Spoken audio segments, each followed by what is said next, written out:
Hello student, कैसे हैं आप। नेक्सस एजुकेशन पॉइंट में आपका स्वागत है हमारे एक नई वीडियो के साथ। आज हम बात करेंगे एमपीएससी 003 पश्चिमी राजनीतिक चिंतन इग्नू यूनिवर्सिटी।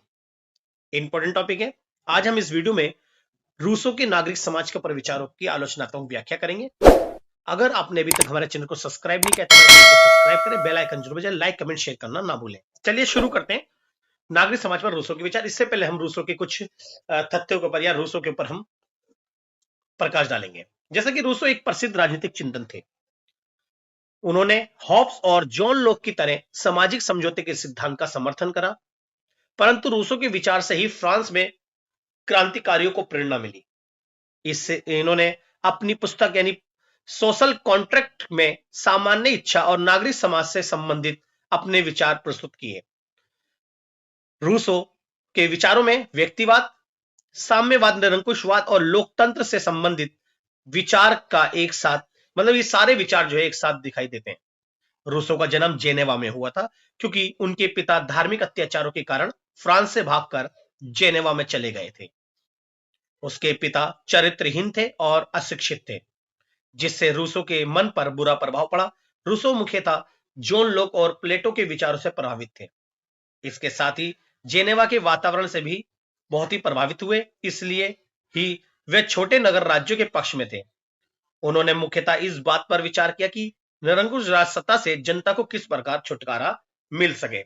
तो इस तरह से रूसो के जो जीवन के बारे में ये छोटे से तथ्य था। तो रूसो 18वीं शताब्दी का एक प्रसिद्ध राजनीतिक दार्शनिकों में से एक थे। यानी जो रूसो थे वो 18वीं शताब्दी में आए और वो एक प्रसिद्ध राजनीतिक दार्शनिक बने। उन्होंने आधुनिक समाज और नागरिक जीवन की गहरी से आलोचना की। रूसो का मानना था कि नागरिक समाज मनुष्य को प्राकृतिक स्वतंत्रता से दूर ले जाकर असमानता, शोषण और नैतिक पतन को बढ़ावा देता है। इसकी आलोचना आधुनिक राजनीतिक चिंतन में महत्वपूर्ण स्थान रखती है। तो देखते हैं कि नागरिक समाज में रूसो के द्वारा क्या गई आलोचना है। पहला है, समाज असमानता पैदा करता है। रूसो का मानना है कि जो समाज होता है वो समाज में असमानता को पैदा करने वाला एक तत्व है। रूसो के अनुसार जब संपत्ति का निजी स्वामित्व शुरू हुआ तभी असमानता की जड़ पड़ी, क्योंकि संपत्ति कुछ लोगों के हाथ में आ गई और कुछ लोगों के हाथ में नहीं आई। तो अमीर अमीर होते चले गए, गरीब गरीब होते चले गए। तो इसलिए निजी संपत्ति के आधार पर असमानता को बढ़ावा मिला। धनी और गरीब वर्गों का अंतर बढ़ा और समाज शोषण पर आधारित हो गया। और धनी वर्ग के द्वारा गरीब वर्ग का शोषण का आधार आर्थिक तत्व हुआ, क्योंकि आर्थिक तत्व सारे धनी वर्गों के हाथ में था। इसलिए धनी वर्ग ने आर्थिक तत्वों के माध्यम से गरीबों का शोषण करा, जिससे समाज जो है वो शोषण पर आधारित हो गया। अब बात करते हैं सेकंड पॉइंट की। मनुष्य अपनी प्राकृतिक स्वतंत्रता खो देता है।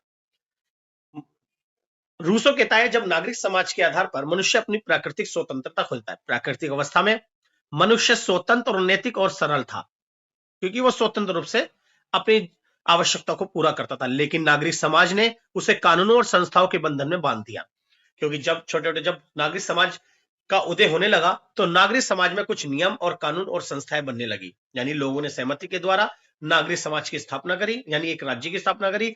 और उस नागरिक समाज के बाद यानी जो राज्य बना उनमें कानून और संस्थाएं स्थापित हुई, और कानून और संस्थाओं के स्थापित होने से उन्हें बंधने बांध दिया, जिससे वो प्राकृतिक स्वतंत्रता अपनी खो चुके।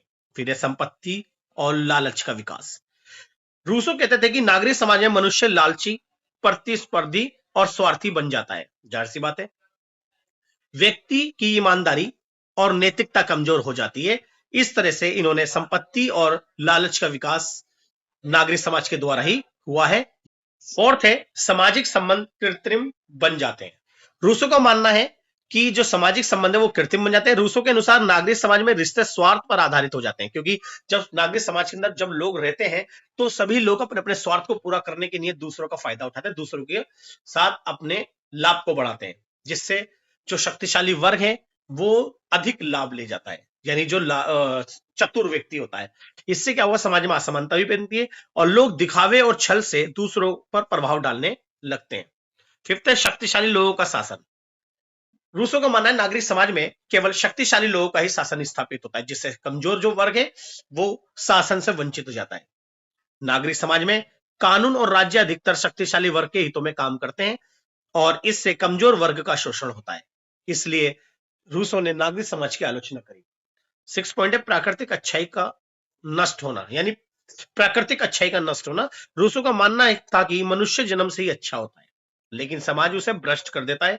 मनुष्य जन्म से स्वतंत्र है, पर हर जगह जंजीरों में जकड़ा हुआ है। इस तरह से रूसों ने बोला है कि नागरिक समाज में केवल जो मनुष्य है वो जंजीरों में जकड़ जाता है, फिर वो स्वतंत्र रूप से अपने अधिकारों की रक्षा नहीं कर पाता। तो ये रूसों के हमारे विचार थे नागरिक समाज की। यानी इन्होंने जो नागरिक समाज की आलोचना करी, केवल आलोचना पे ही इनने अपना पूरा फोकस दिया इस क्वेश्चन में।